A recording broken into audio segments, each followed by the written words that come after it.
marketplace dan make sure brand kita juga ada di sana, make sure kita juga bisa winning the bidding dan sebagainya kan ya.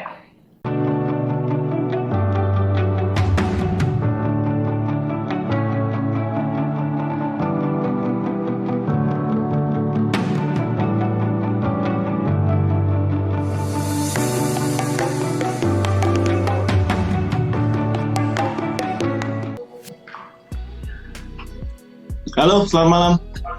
Suara kedengeran nggak? Ya, malam bro. Malam. Suara aku jelas nggak ya? Aman. Wih, backgroundmu keren. Biar lebih wow gitu. Wow gitu ya. Tadi kita mau bahas list di sini ya. Marketplace versus Facebook. Weh.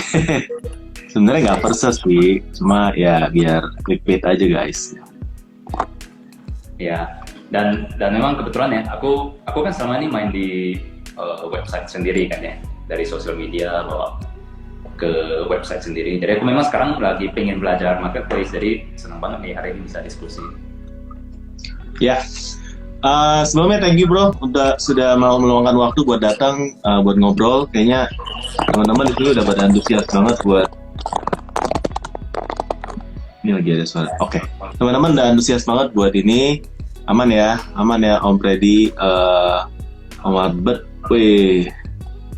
Halo Bro Chris. Dari Chris Angkasa. Oke, kayaknya namanya familiar.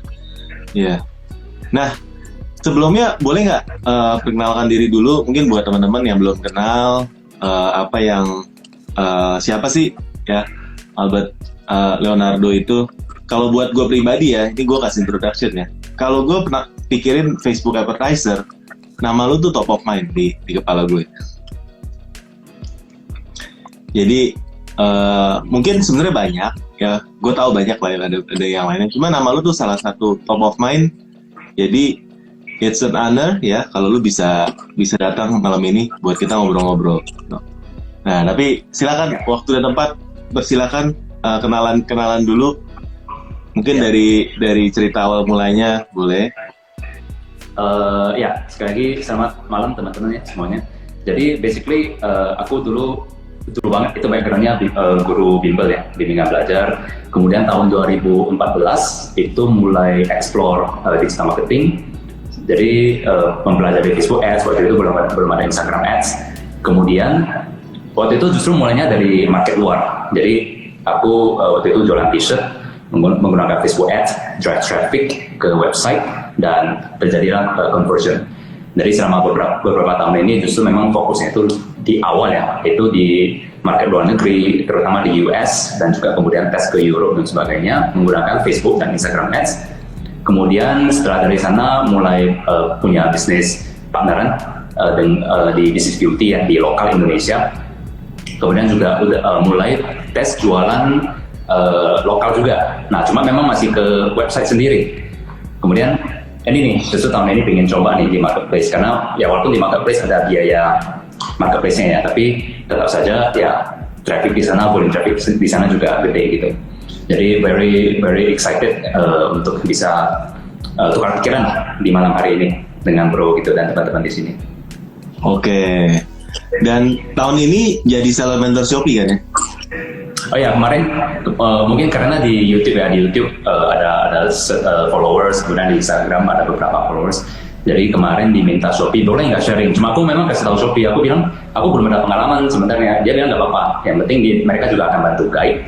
Dan jadi aku ceritanya itu ya aku sambilan belajar, sambilan di-guide, dan sambilan sharing apa yang aku pelajari, aku sharing ke teman-teman. Jadi memang sharing aku itu ya lebih cocok ke teman-teman yang memang sama-sama baru ingin mulai gitu. Wah, mantap ya. Jadi guys, buat ini bantu support dari Bro Albert nih ya. Untuk follow ya. Dia kayaknya bakal banyak sharing marketplace ya di sini tahun ini ya. Terutama yang berhubungan dengan Sipas ya, yang connect dari Facebook ke Shopee, atau mungkin nanti iklan di Shopee-nya sendiri. Ya, for sure harus tes dua-duanya ya, Sipas sama iklan. Ya. Ya. Oke. Ini ada satu fenomena menarik ya, sebelumnya buat intro ya. Fenomena menarik. Gue sendiri memang dari dulu tuh jualannya di marketplace. Jadi gue nggak terlalu ngulik Facebook Ads kayak gimana. Pernah ngiklan tapi ya nggak serius. Tapi di kelas-kelas yang belakangan ini gue buka ya, gue kan buka di Tangerang, di Bandung, di Surabaya. Nah, banyak e-commerce yang adalah Facebook advertiser yang istilahnya budgetnya itu udah kayak Fortuner lah 1 bulan ya, atau 1 M lebih gitu 1 bulan.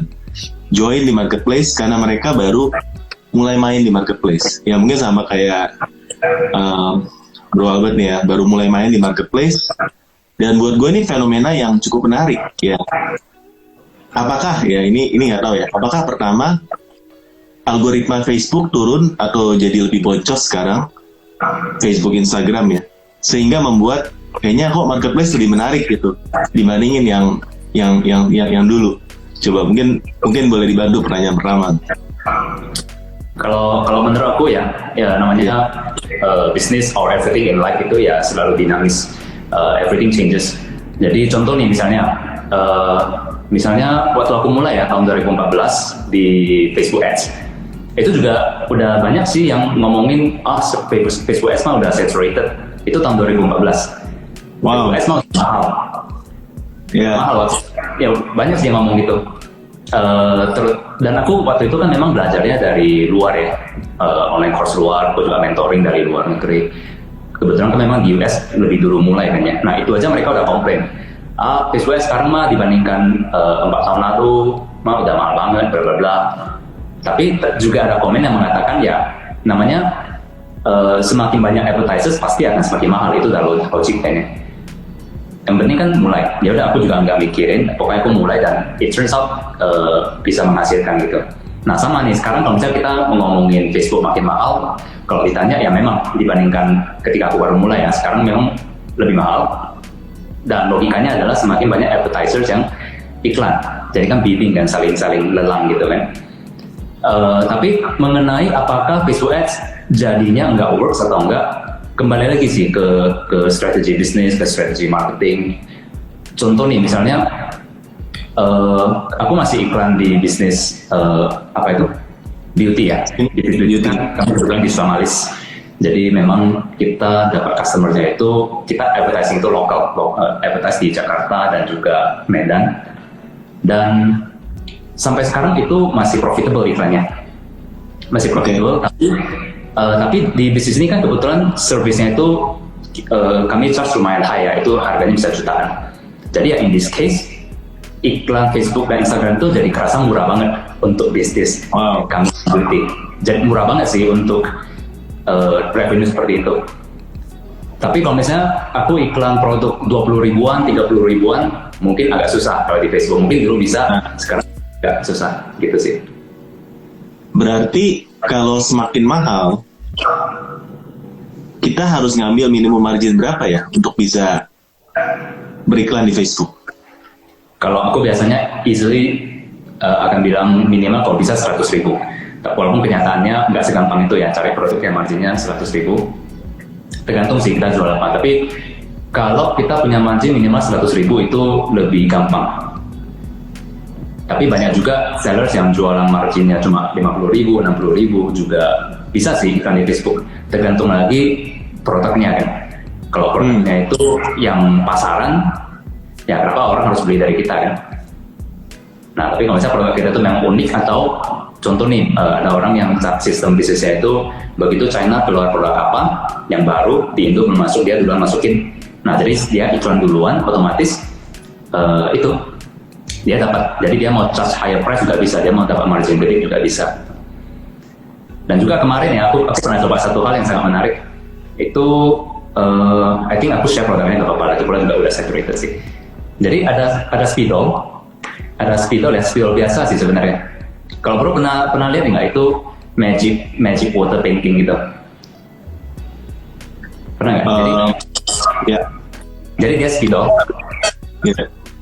Dia spidol kan. Kemudian kita ngambil mangkok kaca, kita mangkok keramik gitu kan. Kita gambarin pakai spidol, gambar bunga gitu, terus kita isi air. Itu spidolnya lepas tuh, jadi mengapung gitu. Nah, padahal spidolnya itu kalau di impor dari China itu cuma berapaan? Cuma I think 10.000 atau 20.000 tergantung volume. Nah, aku jual itu di website, aku jual 145.000 dan ada yang beli dan profitable gitu. Dan profitable. Kenapa?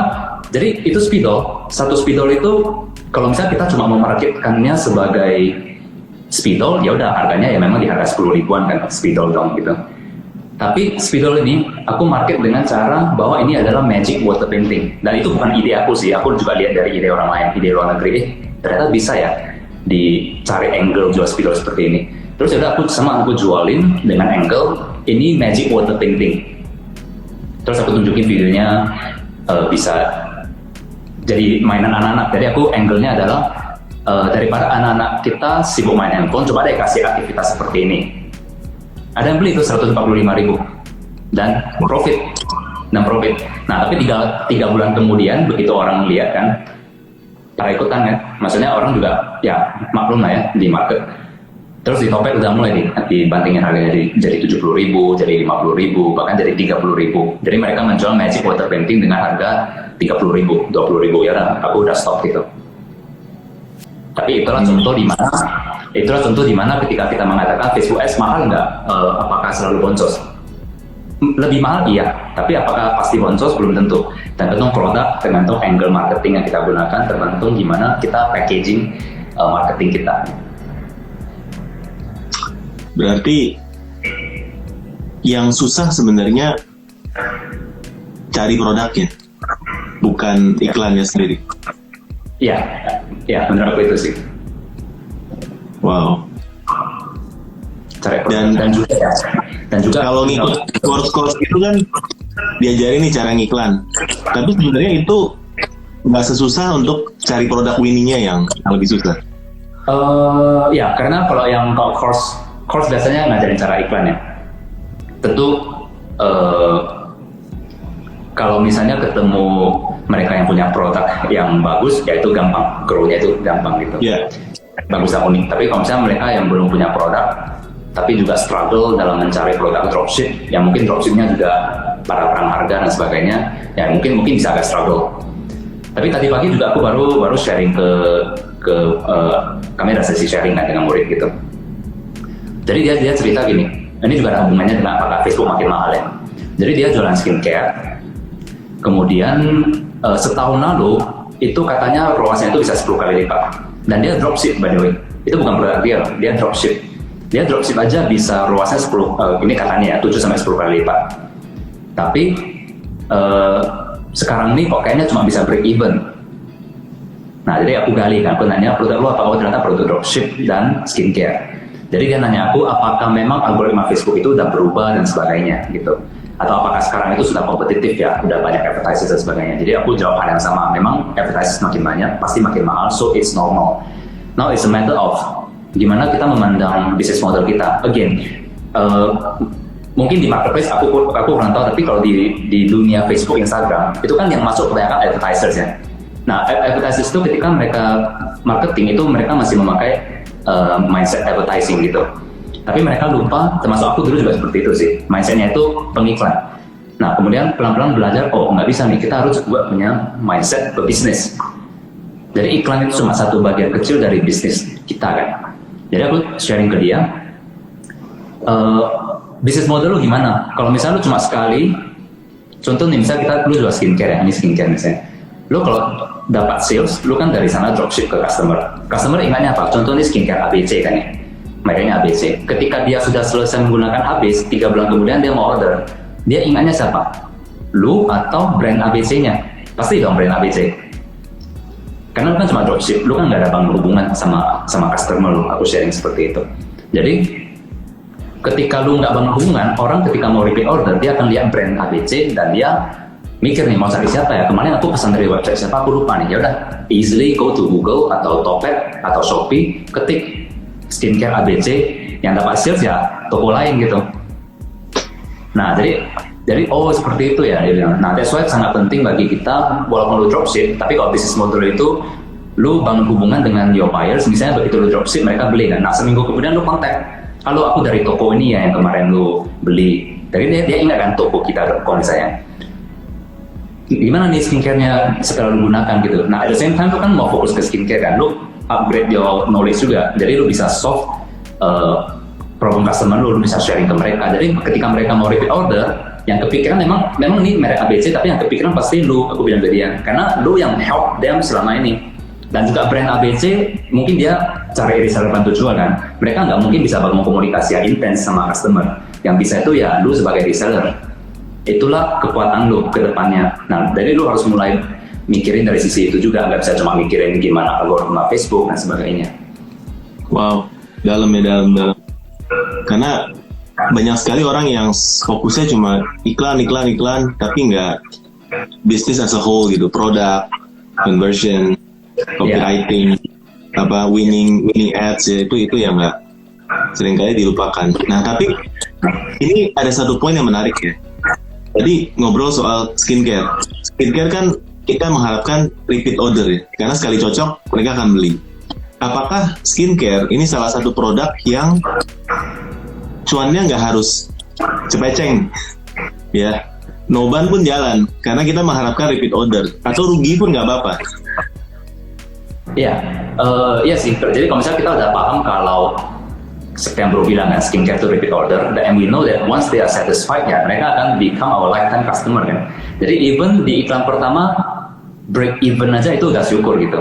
Even berugi juga nggak masalah, karena kita akan dapat cuan kembali itu ya di bulan kedua, bulan ketiga, and then ongoing dari bulan ketiga, 4, 5 dan seterusnya. Itu kan kita nggak iklan lagi, so it's pure profit. Yang kita lakukan tinggal WhatsApp, follow up, bangun hubungan dengan mereka sih, and of course make sure our produk itu ya good quality kan. So yang bro sharing itu sangat menarik ya, dan juga kalau orang paham ini, mereka sebenarnya nggak begitu takut beriklan. Kemarin juga aku ada ngobrol sama teman, kayaknya tadi dia juga ada masuk ya di sini ya.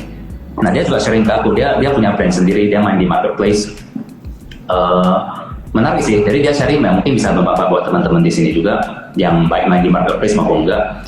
Dia punya brand di marketplace, dan waktu itu dia launching produk baru, dan katanya itu bulan Maret ya, kira-kira bulan Maret dia launching produk baru. Berarti tokonya kan masih belum ada, produknya belum ada review kan, reputation juga masih baru gitu. Nah, waktu itu dia iklan 300-500 ribu per hari, dan kemudian tapi waktu itu cuma bahkan rugi katanya, break even atau rugi selama 3 bulan. Jadi dia juga sharing ke aku, dia bilang entar waktu lu sharing ke orang, lu boleh sharing nih, ini penting nih, jangan memandang iklan itu ya sebatas iklan, mandang iklan itu sebagai bisnis juga. Jadi iklan itu investment. Ketika lu 3 bulan iklan 300-500 ribu tapi masih boncos ya, boncos itu kan artinya masih rugi. Sebenarnya lu lagi bangun reputation di marketplace in this case ya, bangun review dan sebagainya. Nah, menariknya itu katanya setelah itu ya 3 bulan setelahnya, bulan keempat, bulan kelima, dia turunin di budgetnya. Jadi cuma 20-50 ribu per hari, dan salesnya udah kencang karena dia reviewnya udah bagus, reputation udah bagus, organik juga dapet, conversionnya juga otomatis sudah better gitu. Nah, sekarang dia udah profit deh iklannya. Jadi ini juga menurut aku ya bagus sih memang untuk sharing ke teman-teman cara berpikir seperti ini. Wow.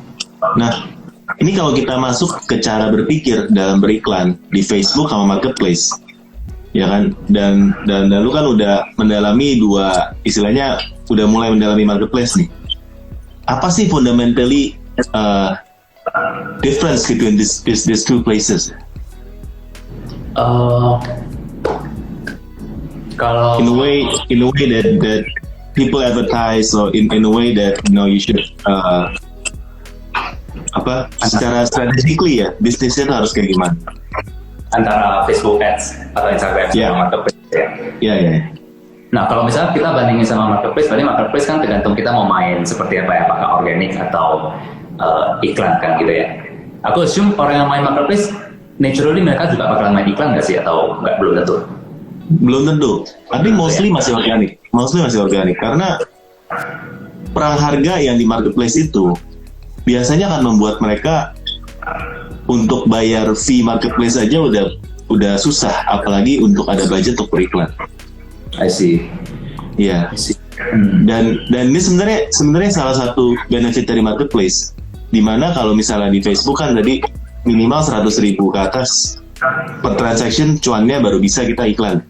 Marketplace itu cocok untuk semua barang yang cuannya 100 ribu ke bawah. Bahkan barang-barang yang cuannya CPNOP ya istilahnya masih bisa jalan di marketplace. Dan banyak yang kayak gitu. Bisa. Oke. Ya.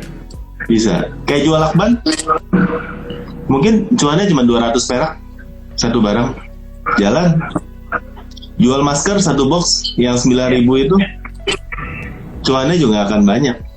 Paling gope. Volume terus dapat cashback dari ekspedisi. Jadi ya banyak apa itu mungkin fundamentally yang beda menurut gua.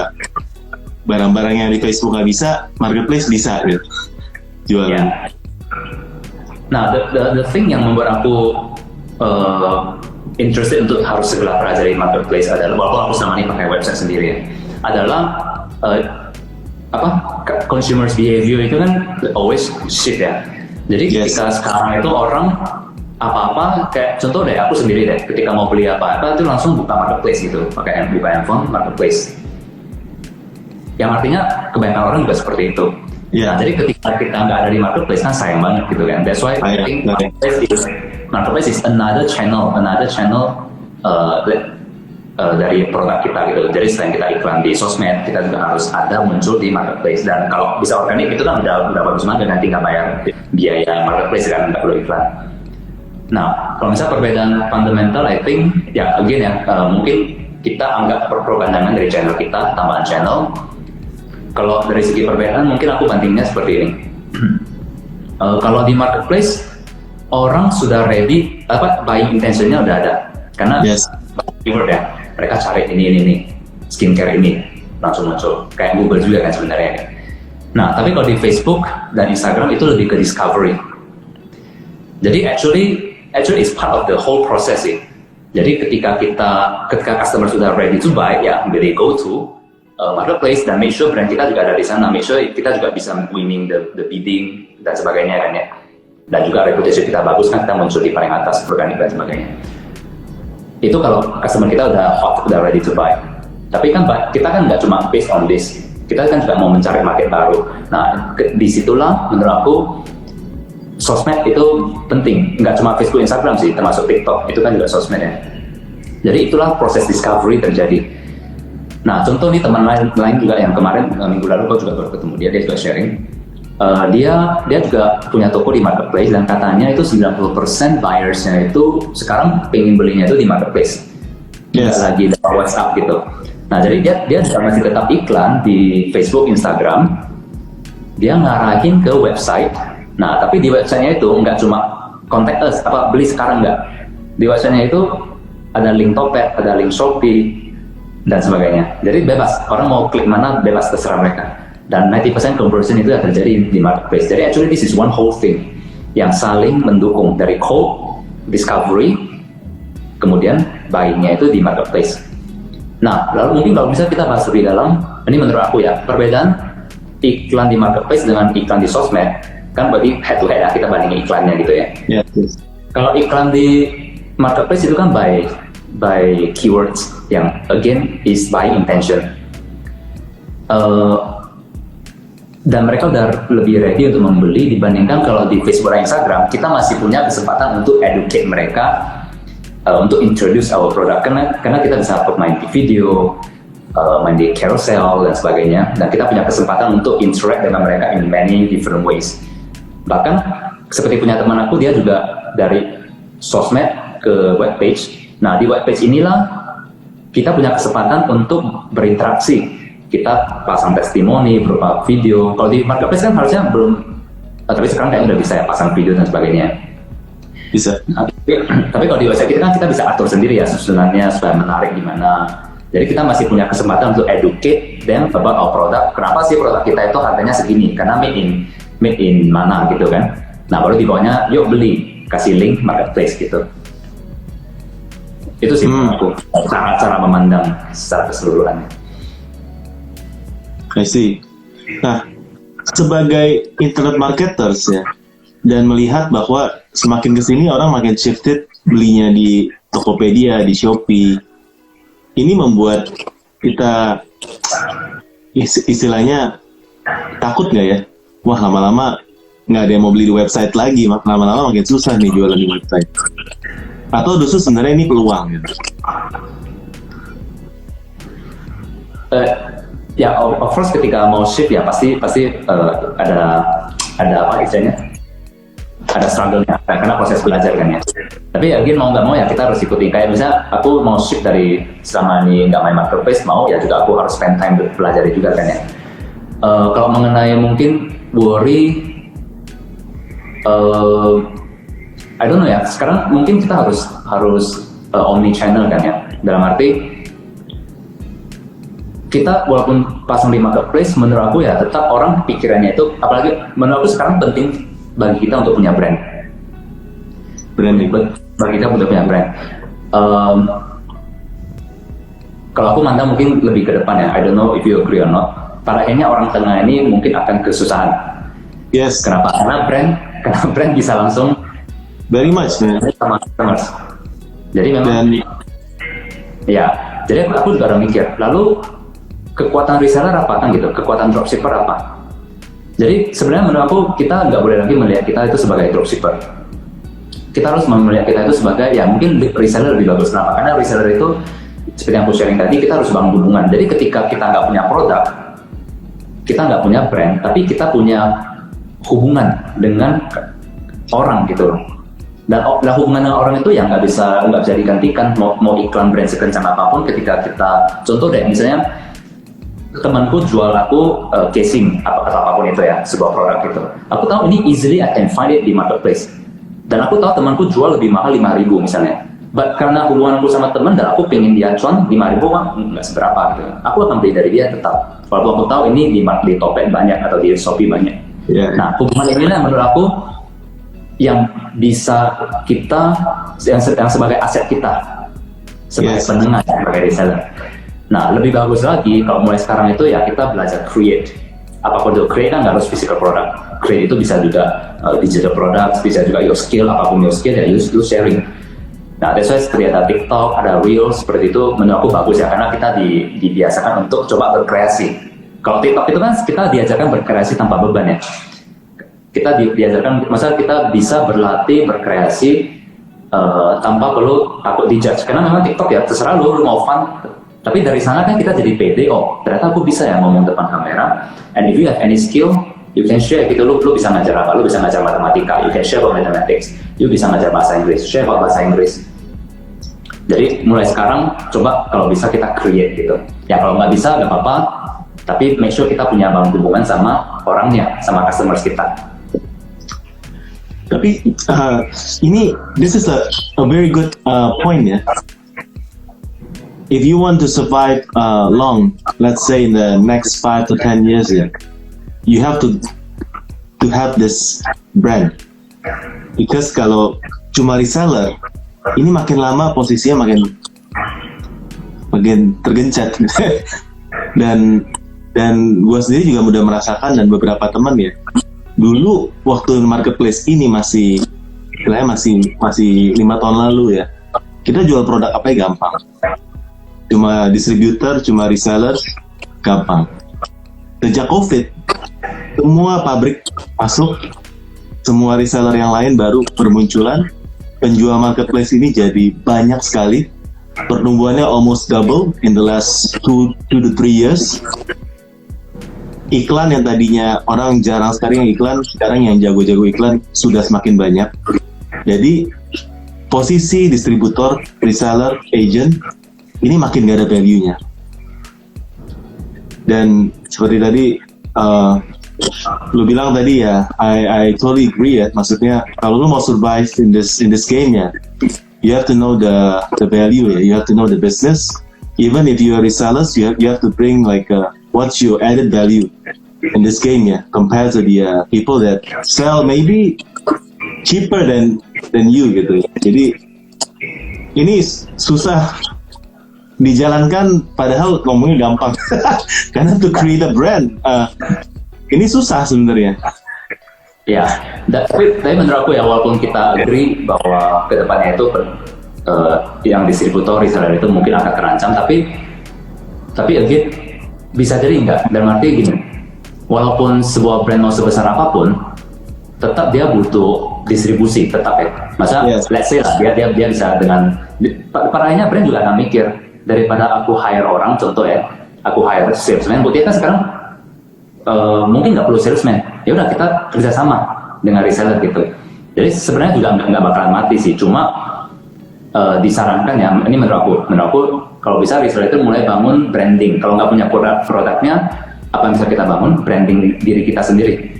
Ya aku sharing ke teman aku tadi pagi, dimana ketika lu nggak punya produk, lu dropship produk orang lain, lu masih bisa branding personal lu sebagai orang yang paham skincare. Ya kan? Lu nggak punya produk nggak apa-apa, tapi lu sebagai salesman-nya itu lu paham skincare, jadi lu memang tetap harus update produk knowledge-nya dan sebagainya. Nah ketika lu expert, lu nggak harus punya produk sendiri, dan orang akan beli dari lu. Kenapa? Because they trust you. Mereka akan nanya, misalnya contoh Albert, lu kan jago skincare, lu paham, muka aku gini, menurut lu aku beli produk apa ya? Even sebuah brand ABC aja punya banyak variasi produk, hanya untuk kulit berminyak, kulit teh, kering dan sebagainya. Mereka kalau langsung ke website, mereka mau discuss dengan siapa? Bisa jadi resellernya lebih pintar dari customer service-nya. Nah itulah value kita sebagai reseller. Disitulah yang bisa kita bangun. Itulah kenapa aku sebutkan tadi, kita bangun hubungan dengan customers kita, dengan product knowledge, dengan personal branding. Okay, I don't have product, but I have the knowledge gitu. So trust me. Dan memang itu yang terjadi kan, kenapa orang parahnya ya belinya itu dengan influencernya, bukan langsung dengan brandnya gitu. Karena influencer inilah yang bisa help them, serve them langsung.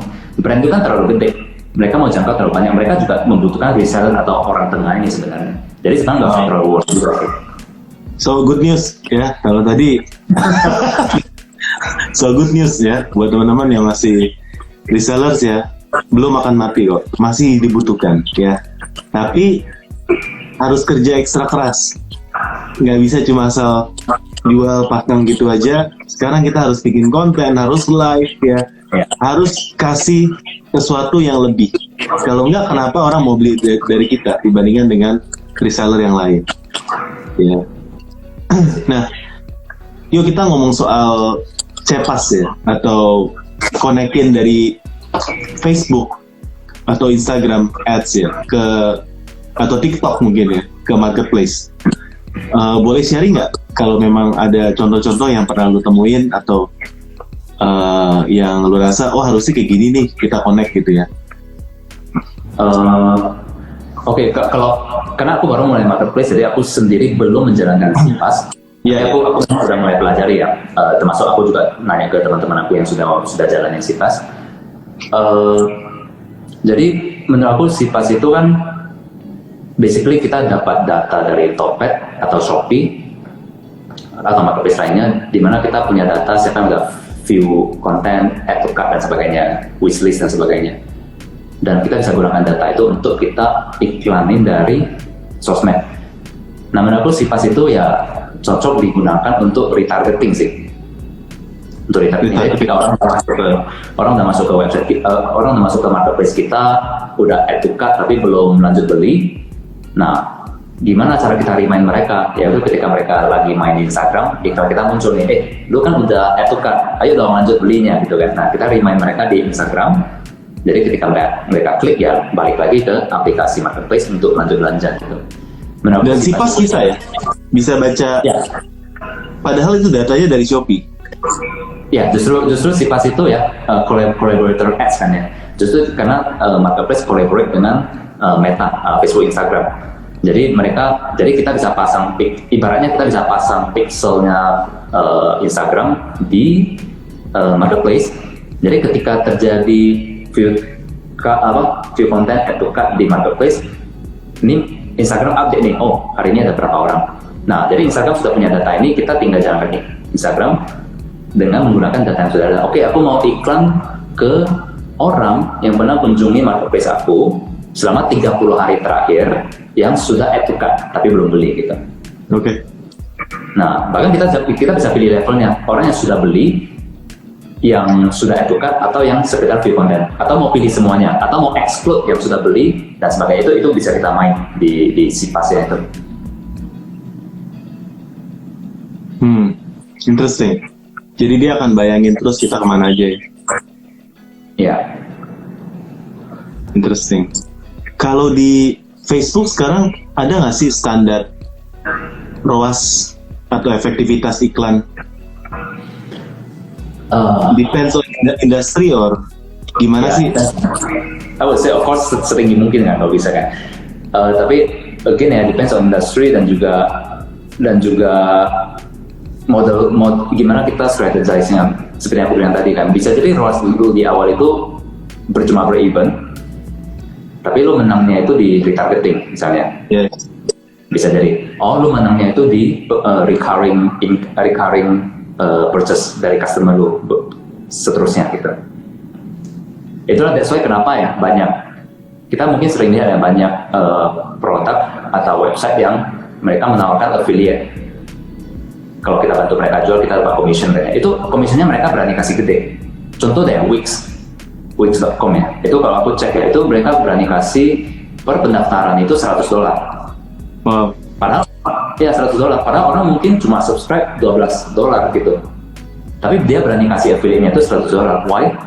Karena mereka mau menarik sebanyak mungkin affiliate untuk promote mereka, because they know orang yang sudah masuk ke Wix, mereka udah punya datanya kan. They average maybe they will stay for how many months. Mereka pasti udah hitung-hitungan gitu. Nah ini adalah contoh bahwa mereka rela rugi di awal gitu untuk dapat banyak attention. Nah, of course through so many calculation, and then oke deh aku berani kasih dulu 100. Yang penting lo bring me any traffic yang bakalan purchase. Even mereka cuma purchase plan $12 juga gak apa-apa. I still give you $100 gitu. Because they know they gonna earn from the recurring income. Nah ini kembali ke pertanyaan tadi, kalau ROAS-nya itu ya of course kalau bisa bagus dari awal bagus ya of course better gitu. Tapi kalau nggak bisa juga it's okay, because advertising is just one part of your whole game plan gitu. Lu bakal tentu saja lebih enak ya kalau kita jualan itu produk yang recurring, nggak cuma one time gitu. Itu paling enak sih kalau recurring. Apalagi contoh kalau di bisnis kita di beauty ya, itu 90% of client sekarang itu tiap bulan itu 90% itu dari referral, dari dari kenalan lah, baik dia kenalan ke mamanya, ke adiknya, ke temennya. Jadi itulah enaknya bisnis yang bisa recurring, dan dia selain buat alis kan juga bisa sulam bibir, banyak sih, eyeliner dan sebagainya. Satu orang itu bisa ada 3-4 treatment, dan satu orang ini bisa refer to so many teman keluarga. Jadi kita even di awal ya, kita iklan untuk rekrut satu klien ini, let's say service-nya itu 2 juta, let's say ya. Even acquisition cost-nya 2 juta untuk get this one customer, is still worth it gitu. Wow. Because, right, even 2 juta kan tinggi banget ya, cost per acquisition 2 juta itu kan gila banget. But dengan model bisnis seperti itu, and we understand that they gonna recur, and they gonna refer their friends, then mendadak 2 juta ini is nothing gitu. It's okay, hari ini aku rugi, but mereka akan bring me so many refers, dan juga they still going to bibir, eyeliner dan sebagainya. Nah itu sih cara aku ketika orang nanya aku gimana ya ROAS yang penting, ya, angka berapa ya, again tergantung industri dan juga model bisnis. Should we bring this mentality to marketplace? Yeah, I think we should bring this mentality to any business ya. Tapi biasanya ya kita tahu ada anggapan atau ya ada myth kalau di marketplace itu orang nggak loyal karena there's so many choice, and then when you visit Shopee atau Tokopedia again ada similar products ads, jadi they will display like other stores that have similar product with cheaper price. Ya karena memang nature of marketplace ya itu ya banyak related products dan sebagainya kan ya. Ya. Sekarang kalau di Shopee related product bisa dulu cuma 2 baris, sekarang sampai ke bawah, bisa sampai ke 8 baris gitu. Dan ngeri sih, maksudnya, and that's actually the cheapest ads that you can get. Similar products, iklan produk serupa. Ya. Kalau cara aku memandang ini ini adalah kita memang harus assume dari awal bahwa orang itu yang nggak loyal. Kenapa orang harus loyal sama kita? Kan gitu kira-kira. Kenapa orang harus loyal sama kita? We don't deserve that dari awal kan. Apa yang sudah kita lakukan untuk orang mau loyal sama kita kan gitu. Jadi dengan kita udah set benchmark seperti itu ya, next what should we do gitu? Ya udah, justru kita harus bangun brand. Brand itu ya sebenarnya bukan cuma nama brand, logo, bukan ya. Brand itu ya our connection kan, our connection with the people, with the customers gitu. Jadi even though kalau misalnya contoh ya, temanku juga dia jual produk, dia jual kopi sih. Dia jual kopi di marketplace. Aku nanya, lu nggak takut lu taruh di marketplace terus lu iklan dari Facebook, Instagram ke marketplace, orang bakal beli produk lain? Dia bilang enggak kok, orang memang cari brand aku gitu, karena dia punya brand. Jadi ketika contoh deh, misalnya deh aku di Topet itu aku beli apa? Aku beli, let's say aku beli kopinya deh. Ya. Nah, jadi ketika aku mau cari kopinya, ada dua cara. Pertama, aku kontak teman aku langsung, tapi mungkin aku nggak mau repotin dia kan, cuma beli 1-2 bungkus, ngapain repotin bosnya langsung kan. Aku mungkin easily go to marketplace, aku akan cari, ya mungkin dia punya brandnya, ya punya dia sendiri kan. Ya udah aku akan beli dari dia, walaupun di bawahnya itu banyak related products, brand-brand lain, but I don't know the other brands gitu. Aku nggak paham. I never experienced the brand. Tapi ketika aku experience brandnya kopinya teman aku enak, terus juga mungkin dia juga pinter follow up, dia juga pinter kasih bonus dan sebagainya deh. Tapi basically dia pinter bangun hubungan dengan aku, sehingga aku ya akan loyal sama dia gitu. Itu sih pandanganku. Jadi never expect orang akan loyal before you have done anything for your customers. Justru kita harus pikir nih. I think another potential problems is fake products. Jadi misalnya kita mau beli kopi itu, ternyata waktu mau dicari susah, karena fake-nya lebih banyak daripada yang aslinya. Oh, fake-nya, yang palsunya gitu ya? Iya, yang palsunya. Berarti solusinya gimana bagi pemilik brandnya gitu ya? Iya, solusi memang punya brand, tapi sekarang brand juga punya challenge. Mereka punya foto produk, diambil dan dihajar dengan lebih murah, jauh lebih murah. Produk mereka di copy dan lain-lain. Berarti mereka bukan jualan produk yang sama dong. Mereka cuma pakai foto ini, tapi kenyataannya mereka nipu dong berarti penipuan dong? Ya, ada dua sih. Ada yang gambarnya sama tapi kirim beda. Ada yang nipu juga, kayak jualan KW lah, KW. Oh, KW. Contoh produk apa nih misalnya? Misalnya contohnya apa? Mostly sih ini fashion itu kan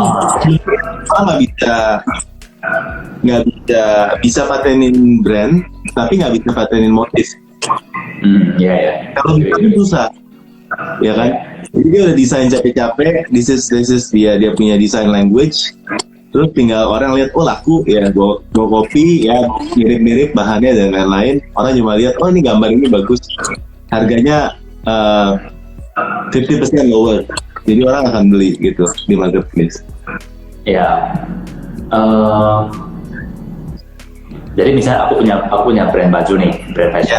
Aku udah hire model, photoshoot dan sebagainya. Terus ada orang lain, toko lain yang dia buat model yang sama, tapi dengan quality yang lebih jelek dan lebih rendah deh kita bilang. Tapi pakai foto aku gitu ya. Kayak seperti itu ya. Kalau menurut aku hal seperti itu ya fair aja ya. I mean, as long as mereka nggak pakai nama brand fashion aku kan. I mean, aku juga nggak copyright model baju aku, so it is fair for them to do that. Tapi again, kalau misalnya mereka bisa survive dengan jual produk KW ya, dengan yang bahannya lebih murah, artinya ya memang ada market seperti itu. But since kita juga nggak main di market sana ya, there's nothing we can do kan actually kan ya. Karena memang marketnya ada gitu, bukan sama mereka. Kalau misalnya lu mau compete ya lu buat brand baru untuk compete di level yang lebih bawah gitu. Nah, itu pertama. Kedua, kalau misalnya orang yang sebenarnya ingin beli baju kualitas lu seperti ini, tapi ternyata ketika datang produknya nggak seperti foto gitu. Pada akhirnya kan hukum alam ya, ketika orang merasa ditipu ya dia nggak akan beli lagi dari toko ini gitu. Pada akhirnya time will tell. Ketika lu jual produk KW dengan foto bukan punya lu, pasti market itu akan react. Nggak mungkin lu bisa nipu orang lebih dari sekali kan. Kecuali customer-nya memang mau beli itu, ya udah memang ada marketnya. Tapi misalnya aku pinginnya beli yang kualitas ini, tapi lu kasih aku yang KW yang jelek ya aku pasti ingat. Bahkan aku mungkin report. Aku mungkin akan report lu. Jadi hukum alam itu akan terjadi, hukum pasar akan terjadi gitu. So good. Keren. Dan juga aku di Shopee sama Tokped ya, aku kan ada jualan online course ya. Jadi di marketplace itu banyak banget orang yang ngambil course aku dijual dengan harga cuma 20.000, 10.000 gitu. Nah, tapi cara aku itu ya aku copyright dari awal. Aku udah copyright sih. Aku udah copyright hak cipta ya, di Indonesia namanya hak cipta. Jadi aku tiap hari aku punya tim yang tiap hari itu ngecek begitu dapat langsung lapor, dan responnya lumayan cepat. Terutama Shopee ya, Shopee itu cepat banget. Begitu kita lapor, kayaknya 1 to 2 days udah langsung take down. Wow. Jadi sekarang ini udah susah lah dapat produk bajakan produkku itu, karena tiap hari ada tim kami yang cek terus gitu. Begitu dapat, dulu itu sekali dapat bisa 10 link. Jadi kita laporin itu ada 10 bajakan. Nah sekarang itu udah 1-2 tahun terakhir ini cuma ada satu minggu cuma ketemu 1 gitu. Ya artinya mereka juga agak males kan, begitu di up produknya langsung di report sama Albert. Males deh gitu. Jadi my point is, kalau kita merasa ada yang melanggar foto kita atau brand kita atau produk kita bisa report ke marketplace, dan itu memang benar mereka take down gitu. Good. Ini ada yang nanya nih, boleh ya? I'll show the question. Albert, aku jualan produk pre-love, branded margin 300.000, tapi karena satu produk hanya 1 piece, maka saya objektifnya only gedein followers yang targeted. Adakah masukan dengan objektif seperti itu, dan mungkin gimana caranya untuk masuk marketplace? Maka saya objektifnya only gedein followers yang targeted. Jualan produk pre-love, branded margin 300.000. Iya. Berarti cuma punya satu produk. Maka objektifnya gedein followers yang targeted. Adakah masukan dengan objektif seperti ini?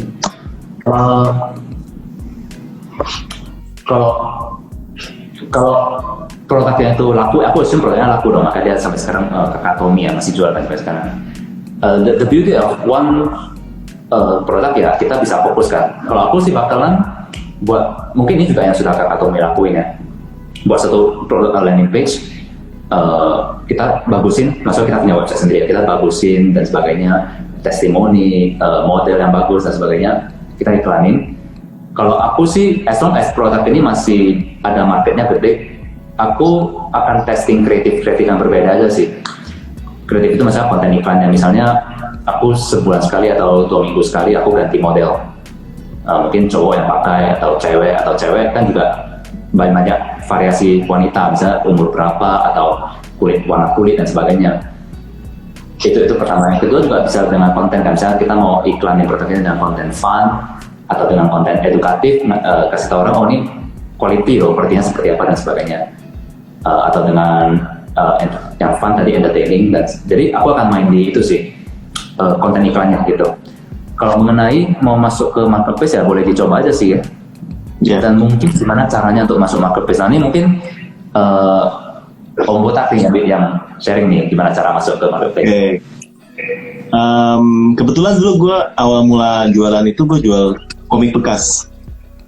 Jadi komik full set yang second bekas. Nah kesulitannya juga sama.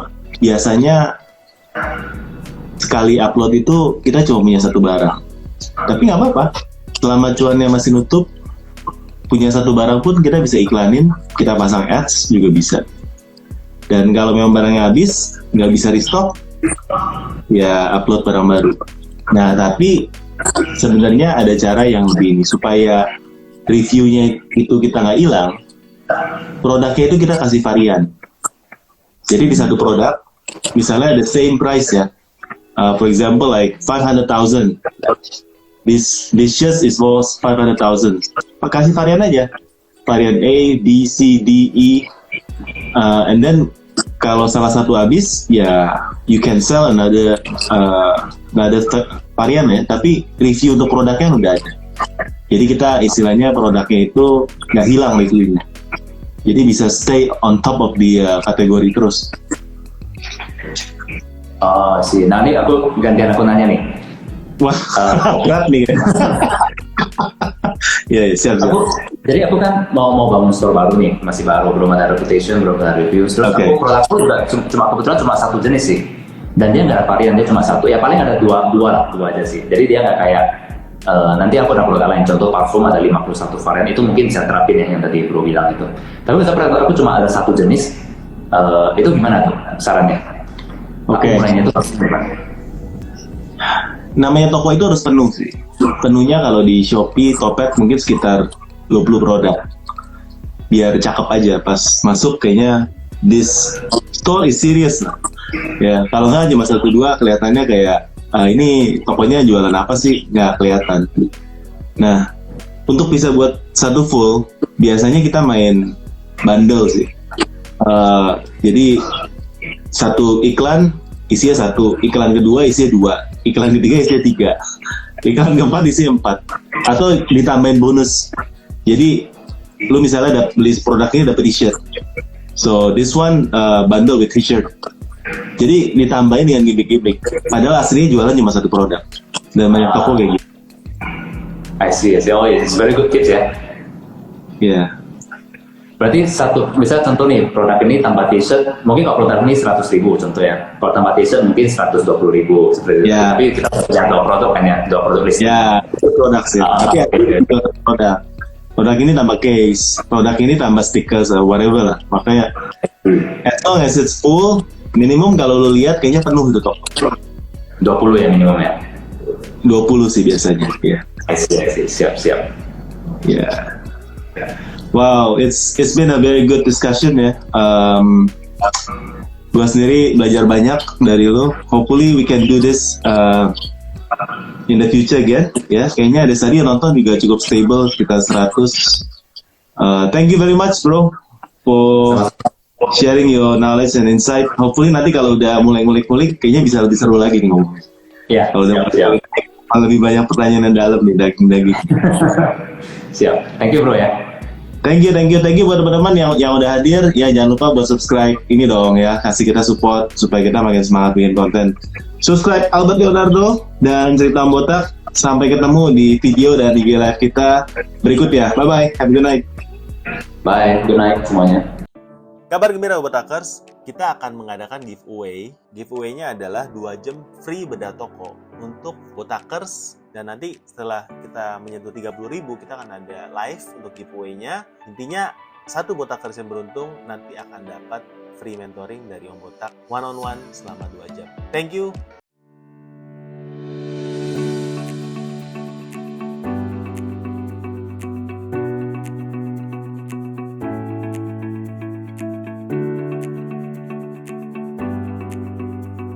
Halo, saya Sony Kurniawan dari Gresik. Untuk acaranya ini keren banget ya untuk Marketplace Expert Class, karena di sini kita diajarin detail banget mulai dari basic sampai yang expert. Kesan 2 hari ini ikut emisi adalah nambah insight baru, terutama untuk banyak banget fitur-fitur Shopee yang belum aku optimasi. 2 hari selama mengikuti di Marketplace Expert Class, 2 hari ini keren banget. terkulik semua iklan, konversi. Pengalaman 2 hari ini itu benar-benar sangat berkesan. Jadi untuk pengalamannya sendiri itu benar-benar tahu apa yang harus dilakukan.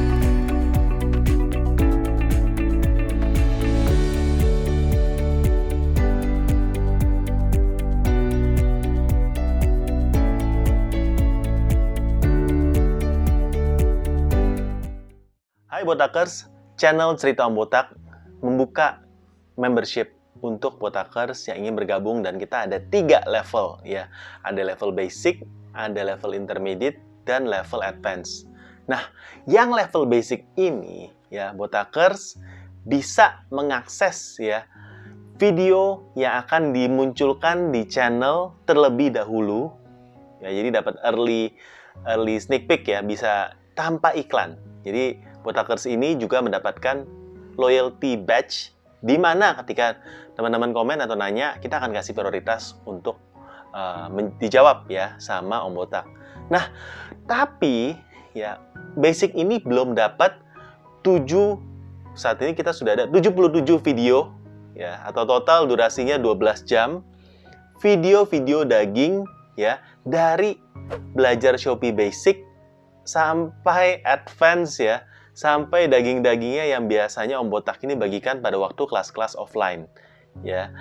Jadi teman-teman yang pengen belajar lebih lagi ya, ayo join Botakers yang intermediate, karena video-video dagingnya itu ada di sana, bukan di basic ya. Nah, jadi ini kelebihannya dibandingkan basic, ini intermediate dapat semua akses full video ya, dari materi ads, ya, dari materi manajemen toko nantinya ya, atau dari materi gimana caranya bikin brand atau official shop di marketplace ya. Jadi teman-teman, kita akan update materinya. Saat ini saja sudah ada 77 video dan 12 jam.